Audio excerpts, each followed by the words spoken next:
अन्त guys vlog गराएपछि चाहिँ यो मुख धोएर चिटी च्याट्टो गरेर होइन क्या हामी जस्तो यत्तिकै मुख पनि नधोइकन पनि बनाउनु पर्छ क्या यतिको चाहिँ हुनुपर्छ है भ्लग बनाउनु सुरु गरेपछि यताउता गरेपछि के कसो गाइज म चाहिँ आज छुट्टी त्यो भएर यसो यहाँ दाइलाई छोड्नु जानु लाग्यो त्यो दाइसँग यस दाइ एलो भन्दैन त्यस धुन दिएको यहाँ ल्याएर राखिदिन्छ पार्किङ घाम पार्किङमा राख्दा भने घाममा राखिदिन्छ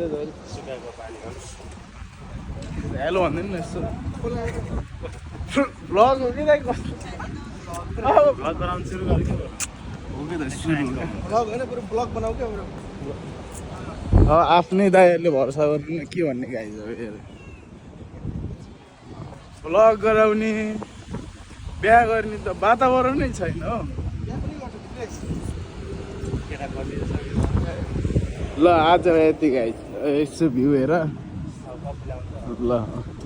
एकछिनमा चाहिँ दाइ आउँदै हुनुहुन्छ अर्को के अरे सिडिपी होइन दाइ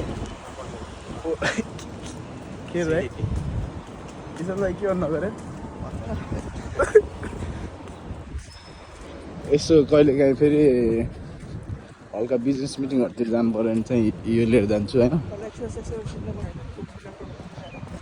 ल गाइज अहिले यति अहिले पछि देखाउँछु है अरू चाहिँ